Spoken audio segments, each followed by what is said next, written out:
हाय दोस्तों। Welcome to सिफ्टेक simplified. आज की वीडियो में हम बात करेंगे पेपरा रूल नंबर 35 की, जिसका टाइटल और टॉपिक है announcement of evaluation reports. So PPRA executive agencies और प्रोक्योरिंग एजेंसीज के ऊपर ये बाइंडिंग लगाता है। और और वो कहता है कि आपने जब प्रोसेस को एवल्यूएट कर लिया, बिड्स को एवल्यूएट कर लिया और कोई भी रिजेक्शंस नहीं हुई, सो अब आपने तमाम रिजल्ट्स को एवल्यूएशन रिपोर्ट में लिखकर उसको अनाउंस करना है। और इस एवल्यूएशन रिपोर्ट का अपना एक फॉर्मेट है, तो वो भी हम आज डिस्कस करेंगे। और दूसरा पेपर ये भी आपके ऊपर बाइंडिंग लगाता है कि आपने ये रिपोर्ट कम से कम 15 days earlier before the award of contract आपने ये पब्लिश करनी है। तो इस वीडियो में हम फर्दर केस स्टडीज भी डिस्कस करेंगे, रूल्स को एलेबोरेट भी करने की कोशिश करेंगे और प्रैक्टिकल एग्जांपल्स के साथ भी एक्सप्लेन करेंगे। So let me share my screen, जहां पे मैं एक प्रेजेंटेशन के जरिए आप तक इस रूल को और इससे जुड़ी तमाम डिटेल्स को पहुंचाने की कोशिश करूंगा। सो हमारे साथ जुड़े रहिए और इस वीडियो को मुकम्मल एंड तक देखिए ताकि आपकी अंडरस्टैंडिंग मजीद डेवलप हो पेपर रूल्स के बारे में। So the title of this rule, as I mentioned earlier, is Announcement of Evaluation Report. सो इसकी अनाउंसमेंट से जो कि पब्लिकली होगी ऑफ कोर्स, उससे पेपरा का सिर्फ ऑब्जेक्टिव है, वो ये है कि ट्रांसपेरेंसी इंश्योर हो और सब बिडर्स को ये पता चल जाए कि उनकी बिड के क्या रिजल्ट्स हैं और वो कहाँ स्टैंड कर रहे हैं, क्या वो लोएस्ट हैं, सेकंड हैं, थर्ड हैं, किस नंबर के ऊपर हैं। और अगर वो रिजेक्टेड हैं या उनकी रिस्पॉन्सिव नहीं है बिड, तो वो भी उनको पता चल जाए। और पेपरा का दूसरा मकसद ये भी है कि इससे ट्रांसपेरेंसी इंश्योर होगी, क्योंकि पेपरा चाह रहा है कि आपने ये results 15 days before the award of contract है वो इनाउंस करने हैं और पब्लिकली इनाउंस करने हैं। मींस कि अगर आपने अपनी वेबसाइट के ऊपर टेंडर को एडवर्टाइज किया है, तो आप अपनी वेबसाइट पे भी इसको अपलोड कर रहे हैं, और अथॉरिटी की वेबसाइट पे तो आपने खामखा ये रिपोर्ट भिजवानी है ताकि वहां पे भी ये एडवर्टाइज और पब्लिश हो जाए। इसकी अपनी एक फी है पेपरा के, इसमें सर्कुलर वगैरह मौजूद है मेरे ख्याल में। पर रिपोर्ट शायद 10,000 रुपीज आपने पे करना होता है और पेपरा वो रिपोर्ट अपनी वेबसाइट के ऊपर पब्लिश कर देता है। सो बढ़ते हैं फर्दर रूल की तरफ। बैकग्राउंड इसका सिंपल यही है कि अगर आपने कॉम्पिटेटिव प्रोसेस इनिशिएट कर लिया, जब आपने बिड्स वगैरह रिसीव कर ली, उनको ओपन कर लिया, फिर उसके एवल्यूएशन क्राइटेरिया आपने पब्लिश किया, उस एवल्यूएशन क्राइटेरिया के मुताबिक आपने उन बिड्स को एवल्यूएट किया। सो जब आपने एवल्यूएशन कंप्लीट कर ली और वो सक्सेसफुल रही, आप रिजेक्शन की तरफ नहीं गए, so now the next step is rule 35, जिसमें आपने इसको एक टेबल की शेप में इनाउंस करना है, बनाना है एवल्यूएशन रिपोर्ट को, और वो रिपोर्ट आपने पब्लिश करनी है। इससे ऑफ कोर्स ट्रांसपेरेंसी इंश्योर होगी और it will allow bidders to review evaluation results. हर बिडर अपने आप को और अपनी एवल्यूएशन को देख के अपनी असेसमेंट कर सकता है। और अगर किसी को इसके ऊपर ग्रीवियंसेस वगैरह हैं, तो उनके पास 15 डेज का टाइम, ये जो पेपर ने कॉन्ट्रैक्ट अवार्ड से पहले इसको पब्लिश करने का कहा है। सो ये इसीलिए कि अगर किसी को कोई ग्रीवियंसेस हैं तो वो इसमें जा सके before the award of contract to some lowest evaluated bidder. So objective of this rule is very clear. They want to promote the transparency, and they want to inform all bidders about their evaluation results, और opportunity to review और complaint की opportunity मिल जाती है contractors को। 15 days पहले ये announce होती है अवार्ड से किसी भी लोएस्ट कॉन्ट्रैक्टर को या सक्सेसफुल बिडर को। सो दूसरों को ये एक अपॉर्चुनिटी मिल जाती है कि वो अगर बिड रिजल्ट्स को या इस रिपोर्ट को चैलेंज करना चाहें अथॉरिटी को या नेक्स्ट फोरम पे, तो वो कर सकें। और it prevents unfair contract award. So चूंकि फेयरनेस होगी इसमें, तो अनफेयरनेस इसमें लीस्ट होगी और कम से कम होगी नेक्स्ट स्टेज के ऊपर। सो अब हम रूल की तरफ बढ़ते हैं कि एग्जैक्टली पेपरा ने अपने पेपरा रूल्स 2004 के वर्जन में इसको किस तरह बयान किया है। सो इसका जो पहला पार्ट है वो रिसेंटली ऐड हुआ है 2021 में through S R O number 834, जो कि काफी मशहूर जमाना एस आर ओ है, और इसमें काफी सारी अमेंडमेंट्स हुई थी जून 2021 में। सो अनाउंसमेंट ऑफ एवोल्यूशन रिपोर्ट्स में पेपर कहता है कि based on procedure adopted for the respective procurement, the procuring agency shall announce the result of a bid evaluation in the form of final evaluation report giving justification for acceptance or rejection of bids at least 15 days prior to the award of the procurement contract. So procedure आपने जो भी adopt किया, जो कि next rule में हम अभी discuss भी करने वाले हैं, रूल 36 में, प्रोसीजर फॉर कम्पिटेटिव बिडिंग, आपने सिंगल इन्वेलप किया, टू इन्वेलप किया, जो भी आपने प्रोसीजर अडॉप्ट किया, चाहे जो भी प्रोसीजर है, आपने एवेल्युएशन रिपोर्ट बनानी है और उस रिपोर्ट को आपने 15 दिन पहले पब्लिश करना है अवार्ड ऑफ कॉन्ट्रैक्ट से। ये शेल के साथ आपके ऊपर एक बाइंडिंग है। Provided that in case where technical proposal is to be evaluated separately prior to the opening of financial proposal, the technical evaluation report shall be announced before opening of the financial proposal. So, in case अगर आपका procedure ये है कि आपने single stage two envelope procedure के ऊपर process किया है और आपने एक ही स्टेज के ऊपर दो इन्वेलप्स लिए हैं जिसमें एक टेक्निकल था और एक फाइनेंशियल था, उसमें आप टेक्निकल बिड्स को पहले ओपन करेंगे और उनकी कंप्लीट एवेल्युएशन करके उसके रिजल्ट्स को आप अनाउंस करेंगे, similar to the final evaluation report. ऐसे केसेस में दो दफा अनाउंसमेंट होगी। एक दफा टेक्निकल बिड्स की अनाउंसमेंट अलग से होगी पहले, before the opening of financial bids, और फिर जो जो टेक्निकली क्वालिफाइड होंगे आप उसमें एक डेट दे देंगे कि हम फला डेट को उनकी फाइनेंशियल एवेल्युएशन, फाइनेंशियल ओपनिंग करेंगे। जब आप फाइनेंशियल ओपन कर लेंगे तो फिर एक दफा और आपने फाइनल एवेल्युएशन रिपोर्ट बनानी है और फिर आपने उसको भी पब्लिश करना है। क्योंकि पार्ट वन में अगर आप देखें तो उन्होंने कहा है कि हर प्रोसीजर, जो भी प्रोसीजर आपने अडॉप्ट किया है, सब के साथ आपके ऊपर बाइंडिंग है कि आपने फाइनल एवेल्युएशन रिपोर्ट बनानी है। और पार्ट टू में फिर वो कहता है कि अगर आपका प्रोसीजर टू इन्वेलप प्रोसीजर है तो उस केस में आप टेक्निकल एवेल्युएशन की रिपोर्ट भी बनाएंगे और उसको पब्लिश करेंगे before the opening of final, before the opening of financial proposal. और फिर उसके बाद जब फाइनेंशियल प्रपोजल ओपन हो जाएगी तो आप फिर एक दफा दोबारा से रूल वन की तरह फाइनल एवेल्युएशन रिपोर्ट बनाएंगे और उसको भी आप पब्लिश करेंगे। I hope the text of the rule is so far clear. इसमें मोटी मोटी तीन चार किस्म की बातें की हैं। एक तो अनाउंस करें बिड एवेल्युएशन रिजल्ट्स को, एक तो कैटेगोरिकली ये बाइंडिंग है एग्जीक्यूटिंग एजेंसीज के ऊपर कि उन्होंने खामखा एवेल्युएशन रिपोर्ट्स या रिजल्ट्स को अनाउंस करना है। फाइनल एवेल्युएशन रिपोर्ट आपने तैयार करनी है, उसमें justification for acceptance and rejection का कॉलम होगा कि किन किन बुनियादों के ऊपर इनकी बिड एक्सेप्ट हुई है और किस बुनियाद पे इसकी बिड रिजेक्ट हुई है।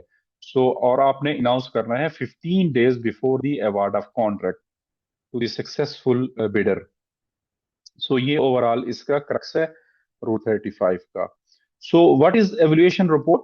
ऑफ कोर्स ये आपको नाम से ही क्लियर हो गया है, हमने एवेल्युएशन क्राइटेरिया को डिटेल में पढ़ा था और उस एवेल्युएशन क्राइटेरिया के मुताबिक जब आप बिड्स को एवेल्युएट करेंगे, उन बिड्स को एवेल्युएट करते वक्त आप कुछ मार्किंग देंगे, कुछ नंबर्स देंगे उस क्राइटेरिया के मुताबिक, और उसमें जितने भी मार्क्स कोई कॉन्ट्रैक्टर लेता है वो उसकी एवेल्युएशन रिपोर्ट होगी। और अगर उसमें कोई फेल होते हैं तो उसके सामने फेल लिखा जाएगा विद जस्टिफिकेशंस, और अगर कोई पास या एक्सेप्ट होते हैं तो उसके सामने पास वगैरह लिखा जाएगा। और अगर अगर सिंगल स्टेज वन एनवेलप है तो उसमें सिंपल बिडिंग कॉस्ट जो भी होगी, क्योंकि वहां पे फाइनेंशियल की बेसिस पे सारा तकरीबन डिसाइड होता है, वहां पे कॉस्ट्स वगैरह मेंशन की जाएंगी। और अगर अगर टू इन्वेलप है तो उसमें टेक्निकल को अलग से भी आप करेंगे। ये डॉक्यूमेंट होता है जो कि डिटेल करता है summary of the bids received. उसमें उसी एक पेज या दो पेजेस का जो डॉक्यूमेंट होता है उसके ऊपर हमें तमाम इंफॉर्मेशन आ जाती है, लाइक कितनी बिड्स रिसीव हुई थी, किस किस कॉन्ट्रैक्टर ने रिसीव की थी, कौन से रिस्पॉन्सिव ठहरे और कौन से नॉन रिस्पॉन्सिव ठहरे, और किन की बिड्स एक्सेप्ट होगी और किसकी रिजेक्ट होगी, वो भी वहां पे विद रीजंस आ जाएगा। एवेल्युएशन प्रोसेस उसमें मेंशन होगा कि किस आपने क्यूसीबीएस मेथड पे किया है, लीस्ट कॉस्ट पे किया है, किस मेथड पे आपने एवेल्युएट किया है। Comparison of bids, of course ये टेबल होगा, उसमें हर बिडर की अपनी जब मार्किंग आएगी तो ऑटोमेटिकली उसका कंपैरिजन भी सामने नजर आ रहा होगा। और फाइनली इसमें रिकमेंडेशन फॉर अवार्ड, वो भी इसी में बताया जाएगा कि आप किस कॉन्ट्रैक्टर को या किस सप्लायर को अवार्ड करने जा रहे हैं ये कॉन्ट्रैक्ट, और कौन है winner. Contents of final evolution report को क्विकली डिस्कस कर लेते हैं। की कंटेंट्स में आता है नेम ऑफ पार्टिसिपेटिंग बिडर्स एक कॉलम में, और फिर आता है बिड प्राइस एंड रैंकिंग्स, उसकी कितनी कितनी प्राइसेस हैं और किस नंबर पे वो हैं, क्या लोएस्ट हैं, सेकंड लोएस्ट हैं, थर्ड लोएस्ट, जिस जिस लिहाज से भी वो चलते जाएंगे, फर्स्ट सेकंड थर्ड। अब फर्स्ट जो है वो लोएस्ट को नंबर दिया जाएगा, सेकंड नंबर जो है वो सेकंड लोएस्ट को दिया जाएगा। सो टेक्निकल एवल्यूशन रिजल्ट्स वो भी इसी में आएंगे, और reasons for rejection of bids अगर कोई है तो वो भी इसमें आएगा, रेस्पॉन्सिव नॉन रेस्पॉन्सिव भी आएगा, और recommendation for the award of bid, जो भी रिकमेंडेड बिडर होगा उसका भी आपने इसी में मेंशन करना है। इम्पोर्टेंस ऑफ 15 डेज पीरियड, वो चूंकि वो ट्रांसपेरेंसी और कंप्लेंट रिड्रेसल का जो तरीका है आगे हम डिस्कस करेंगे, उसके लिए इन्होंने 15 डेज पीरियड दिया है कि आपने मैंडेटरी गैप देना है अवार्ड में और अनाउंसमेंट में, ताकि अगर किसी के कोई ग्रीवियंसेस हैं तो वो इन 15 डेज में अप्रोच कर सके अथॉरिटी को, या आपकी कॉम्पिटेंट अथॉरिटी को, या प्रोक्योरमेंट कमेटी को for clarification. So minimum 15 days before contract award, ये इसके ऊपर बाइंडिंग है एग्जीक्यूटिव एजेंसीज के ऊपर। Allow allows this allows bidders to review results, वो अपने रिजल्ट्स को रिव्यू कर सकें, और प्रोवाइड अपॉर्चुनिटी फॉर ग्रीवियंसेस, अगर उनकी कोई ग्रीवियंसेस है तो वो जीआरसी के अंदर जा सकते हैं। सो इसको हम ग्रीवियंसेस को 48 रूल में जाके आगे इंशाल्लाह डिटेल में पढ़ेंगे। सो अनाउंसमेंट मेथड्स क्या होंगे? अनाउंसमेंट मेथड इसके नॉर्मली वही हैं जो आपने एडवर्टीजमेंट के वक्त किए थे, लेकिन मेनली उसमें अपलोड ऑन पेपरा वेबसाइट किया जाता है, जो कि मैंडेटरी है। डिस्प्ले ऑन प्रोक्योरिंग एजेंसीज, आप अपनी वेबसाइट पे डिस्प्ले करें, और शेयर विद पार्टिसिपेटिंग बिडर्स, उन बिडर्स के साथ, पार्टिसिपेटिंग जितने भी बिडर्स हैं चाहे वो सक्सेसफुल रहा या नहीं रहा, उनको आप थ्रू ईमेल या थ्रू लेटर भी इसको भिजवा सकते हैं। अपने ऑफिस के नोटिस बोर्ड के ऊपर भी लगाइए, वो भी एक अच्छी प्रैक्टिस है। और प्लस इन सारी जगहों पे लगाने का आपने स्क्रीनशॉट लेकर उसको फाइल के अंदर जरूर लगाना है, विच इज मोस्ट इम्पॉर्टेंट। कोई एविडेंस लाइक आपको कल को ऑडिट का फेस फेस करना पड़ेगा, तो आपके पास पेपरा वेबसाइट के ऊपर जो ही ये रिपोर्ट पब्लिश हो, या आपने पेपरा को जब आपने भेजा और उसकी सिक्योरिटी भेजी, उसकी फी भेजी, उन सब की कॉपीज और वेबसाइट का स्क्रीनशॉट लगा के उसके प्रिंट लेके उस फाइल में लगा दें। और अगर आपने अपनी वेबसाइट पे किया है तो उसका भी एक स्क्रीनशॉट लेके, उसका प्रिंट लेके उसको अपनी फाइल में लगाएं। इसमें स्पेशल केस भी डिस्कस हुआ है कि कंसल्टेंसी सर्विसेज के केस में rule 35 also contains a special provision for consultancy service procurement. In such cases, technical proposals are evaluated before the opening of financial. So जिस तरह पार्ट बी में हमने डिस्कस किया, in case of consultancy services, उसमें चूंकि technical beads भी आती हैं अलग से, और उसकी बेसिकली क्यूसीबीएस में होता ही मेनली फोकस टेक्निकल के ऊपर है। सो वहां पे आपने टेक्निकल प्रपोजल्स को पहले ओपन करना है, फाइनेंशियल को सील रखना है, और ओपन करने के बाद उसको अपने एवोल्यूशन क्राइटेरिया के ऊपर रखना है, और उसको एवोल्यूएट करके उसकी अलग से एक टेक्निकल एवोल्यूशन रिपोर्ट बनेगी, और वो इसी तरह आपने उसको पब्लिश करना है, और उसमें आपने रेस्पॉन्सिव नॉन रेस्पॉन्सिव बता देने हैं, या पास फेल बता देने हैं। और जो लोग पास होंगे या रेस्पॉन्सिव होंगे, उन्हीं की फिर आपने अगले स्टेप में फाइनेंशियल ओपन करनी है, और जो फेल होंगे उनको अनओपन फाइनेंशियल जो है वो वापस हो जाएगी with their bit securities. Therefore, technical evaluation report must be announced before opening the financial proposal. So, इसको क्विकली हमने डिस्कस कर लिया, और ये चीज डिस्कस हुई है part B of the rule में, कि आपने टेक्निकल पहले ओपन करनी है और फिर फाइनेंशियल ओपन करनी है। इन केस ऑफ वर्क्स के केस में, प्रोक्योरमेंट ऑफ वर्क्स है, कोई रोड कंस्ट्रक्शन या हाईवे ब्रिज वगैरह का प्रोजेक्ट है, फॉर एग्जाम्पल आपको 5 बिड्स रिसीव हुई थी, एवल्यूएशन रिजल्ट्स ये कहते हैं कि 3 bids were technically responsive, so and 2 were non responsive. So अब आप करेंगे ये कि जब आपने टेक्निकल एवल्यूएशन कर ली, तो आप टेक्निकल बिड एवेल्युएशन रिपोर्ट बनाएंगे और उसमें 3 बिडर्स के सामने लिखेंगे रिस्पॉन्सिव और अगले जो 2 हैं उनके सामने लिखेंगे नॉन रिस्पॉन्सिव, साइन करेंगे और उसको अपलोड करके उसके बाद कुछ दिन बाद आपने उन 3 की सिर्फ फाइनेंशियल ओपन करनी है और फिर आपने फाइनल रिपोर्ट जब बनानी है तो उसमें उन बेशक उन 2 को भी आप ऐड कर सकते हैं जिनकी नॉन रिस्पॉन्सिव हो, वहां पे भी नॉन रिस्पॉन्सिव लिखा जाएगा और यहाँ पे फाइनेंशियल में सिर्फ उन 3 का रिजल्ट लिख के आपने फाइनल एवोल्यूशन रिपोर्ट भी पब्लिश करनी है और उसके 15 दिन बाद फिर आपने अवार्ड के ऊपर जाना है। Lowest evaluation evaluated responsive bid is recommended. So इसमें लोएस्ट एवोल्यूएटेड रिस्पॉन्सिव बिड जो भी रिकमेंडेड होगा, जरूरी नहीं कि सिर्फ उसकी कॉस्ट वाइज वो लोएस्ट हो, बल्कि ओवरऑल टेक्निकल के स्कोर्स भी और फाइनेंशियल के स्कोर भी दोनों के मिला के जो कमुलेटिव में जो सबसे अच्छे मार्क्स होंगे, सबसे ज्यादा मार्क्स होंगे, सो वो आपका लोएस्ट एवोल्यूएटेड रिस्पॉन्सिव बिडर कहलाएगा।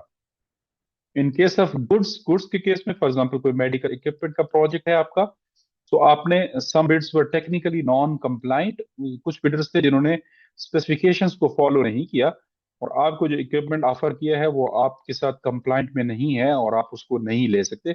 सो स्ट्रेट वे आपने उनकी उसके सामने रीजन यही लिखना है कि द बिड ऑफ फला supplier is technically non compliant, so it is non responsive. So one bidder fully compliant, बेशक एक भी हो तो आपने उसके सामने लिखना है कि ये रेस्पॉन्सिव है और फिर उसी की ही फाइनेंशियल ओपन होगी। कंसल्टेंसी के केस में हम ऑलरेडी डिस्कस कर चुके हैं, यहाँ पे 2 मेथड्स होते हैं, एक टेक्निकल एवेल्यूएशन पहले लाइक दो टू टू टू इन वाला प्रोसीजर होता है जिसमें टेक्निकल एवेल्यूएशन पहले ओपन होती है और की जाती है और उसका रिजल्ट पब्लिश होता है, फिर उसके बाद टेक्निकल स्कोर अनाउंस होते हैं और फिर उसके बाद उन्हीं की फाइनेंशियल ओपनिंग होती है कि जो उसमें क्वालिफाई कर गए थे और उसके बाद फाइनल एवेल्यूएशन रिपोर्ट में उसका रिजल्ट होता है और like two envelope procedure consultancy के केस में किया जाता है। ऑडिट कंप्लायंस के लिहाज से ऑडिटर्स वेरीफाई कर सकते हैं आपके एवोल्यूशन प्रोसेस को और क्योंकि ये एवोल्यूशन प्रोसेस जो है वो ट्रांसपेरेंसी को इंश्योर करता है, स्ट्रेट वे एवोल्यूशन प्रोसीजर के ऊपर हो जाएंगे, उसकी डॉक्यूमेंटेशन देखेंगे, फाइल देखेंगे, ये भी देखेंगे कि आपने टेक्निकल पहले किया था और उसको आपने अनाउंस किया कितने दिन पहले किया, फिर फाइनेंशियल आपने कब खोला, या अगर सिंगल इन्वेलप है तो आपने 15 डेज पीरियड का जो रूल है वो फॉलो किया है या नहीं। So justification for bid rejection should be strong और इट शुड बी डॉक्यूमेंटेड, इसलिए फाइल को आप बेहतर तरीके से करें। कॉमन प्रॉब्लम्स जो आते हैं, delay in uploading evolution report, अक्सर डिपार्टमेंट्स के लोग जो है इसमें डिले कर जाते हैं या अपलोड ही नहीं करते इसको, जो कि एक मैंडेटरी रिक्वायरमेंट है। इनकम्प्लीट एवोल्यूशन रिपोर्ट करते हैं तो उसको कंप्लीट तरीके से फिल नहीं करते, वेग किस्म की इंफॉर्मेशन होती है और लैक ऑफ प्रॉपर जस्टिफिकेशन, कोई बिड रिजेक्ट कर दी तो उसकी जस्टिफिकेशन प्रॉपर नहीं बनाते और अल्टीमेटली ग्रीवेंस रिड्रेसल कमेटी के सामने जब केस जाता है तो डिपार्टमेंट वो केस हार जाता है और अल्टीमेटली या तो उसको फिर रीटेंडर करना पड़ता है उसको और या फिर कंसिडर करना पड़ता है। सो इग्नोरिंग 15 डेज वेटिंग पीरियड, इसको भी अक्सर फुली या पार्शली इग्नोर किया कर दिया जाता है और इमरजेंसी वगैरह का कह के अवॉर्ड कर दिया जाता है, जबकि ऐसा नहीं करना चाहिए क्योंकि पेपर ने इसमें बाइंडिंग की है कि आपने 15 दिन पहले जो है इसको अनाउंस करना है। कुछ बेहतर प्रैक्टिसेस जो करते हैं डिपार्टमेंट्स और फॉलो करनी चाहिए practices, always prepare detailed evolution report और मुकम्मल होनी चाहिए और कंप्लीट और जस्टिफिकेशन वगैरह क्लियर होनी चाहिए, एक्सेप्टेंस की या रिजेक्शन की दोनों केसेस में ऑडिटर इसको खामखा देखेंगे और कॉन्ट्रैक्टर्स भी इसको देखेंगे और फिर अल्टीमेटली पेपरा भी इसको देखेगा। अपलोड रिपोर्ट प्रॉम्प्टली, फौरन रिपोर्ट को अपलोड करें और उसके बाद 15 डेज का पीरियड जरूर फॉलो करें अवार्ड ऑफ कॉन्ट्रैक्ट के लिए। और कॉन्ट्रैक्टर्स को चाहिए कि वो जो ही एवोल्यूएशन रिपोर्ट पब्लिश हो उसको केयरफुली रिव्यू करें, कंप्लीटली रिव्यू करें, उसकी नेटिग्रिटीज चेक करें, हर कॉन्ट्रैक्टर की डिटेल देखें और फिर अपने डॉक्यूमेंट्स के साथ अपने गिवन मार्क्स को, स्कोर्स को भी वेट करें। वेरीफाई कंप्लायंस विद क्राइटेरिया, जो भी क्राइटेरिया दिया था उसके साथ अपने डॉक्यूमेंट्स को चेक करें और जो अवार्ड में आपको मार्क्स दिए गए हैं उनको अपने डॉक्यूमेंट्स के साथ कंपेयर करें। हमने शुरू में कहा था कि एक कॉपी जो आपने बिड सबमिट करनी है, हर चीज की एक कॉपी अलग से आपने एक फाइल में रखनी है, ताकि इस स्टेज के ऊपर जब आपको रिजल्ट सामने आएंगे, फिर आपने उन रिजल्ट को अपनी कॉपी के साथ वेरीफाई करना है। हो सकता है किसी एरिया में एम्प्लॉयर से कोई मिस्टेक हो गई है और आपको वहां पे मार्क्स कम मिले हैं या नहीं मिले, so you can always challenge this report in front of PPRA या जीआरसी में। जब आप जाएंगे तो वही कॉपी आप अपने साथ ले जाएं। Raise complaints if evaluation is unfair, या अगर आप समझते हैं कि अनफेयर तरीके से हुई है या किसी किस्म की बाइसनेस दिखाई गई है एम्प्लॉयर की तरफ से, तो always go for complaints and GSC forum आपके पास ओपन है। So key takeaways from today's lecture is evaluation results must be announced. पहली बात तो यह है कि ये आपने खामखा अनाउंस करने हैं। Final evaluation report is mandatory and required, and it's a mandatory requirements from PEPRA. So reasons for acceptance and rejection must be given and documented, and it should be solid. और 15 days gap जो है वो भी जरूरी है। और in case of technical opening अगर आपने फर्स्ट की है तो उसके रिजल्ट आपने अलग से पहले पब्लिश करने हैं, और फिर उसमें रेस्पॉन्सिव की फाइनेंशियल खोल के उसके बाद फाइनल एवल्यूशन रिपोर्ट में दोनों को डॉक्यूमेंट करना है। So this was all about today's lecture. Let's quickly recap this in a summary. Evaluation report must be prepared. Justification for acceptance or rejection. Announcement is mandatory before the award of contract, and this period should be 15 days prior to the award of work order. So ये हमारा आज का lecture था, paper rule number 35। I hope आपने इसको enjoy किया। सो अब हमारे साथ जुड़े रहिए इंशाल्लाह नेक्स्ट लेक्चर से। रूल नंबर 36 बहुत ही इंपॉर्टेंट है, जिसमें हम एक्चुअल प्रोसीजर्स को डिस्कस करने जा रहे हैं। Procedures for open competitive bidding, जो कि मशहूर जमाना लोग इसको मेथड्स के साथ ही कंफ्यूज कर रहे होते हैं। Single stage, one envelope, single stage, two envelope, two stage, two envelope, इनको अब हम नेक्स्ट वीडियो में इंशाल्लाह डिटेल में डिस्कस करेंगे। Rule 36 is very important rule of PPRA document. So हमारे साथ जुड़े रहिए और वीडियोस को लाइक करें, चैनल को सब्सक्राइब करें। अगर आपके कोई फीडबैक है तो जरूर शेयर करें swiftexamplified@gmail.com के ऊपर। और ये हमारे लिंक्स हैं जिसके ऊपर आप हमें टिकटॉक और यूट्यूब के ऊपर ज्वाइन कर सकते हैं। Our handle is swiftexamplified at each platform. सो हमें फेसबुक और इंस्टाग्राम पे भी ज्वाइन करें, और ये वीडियोस मुख्तलिफ ग्रुप्स में भी शेयर की जाती हैं, वहां पे भी इन वीडियोस को देखें और इनको लाइक करें। So till the next video, thank you very much and see you in the next video. Have a good day. Thank you very much.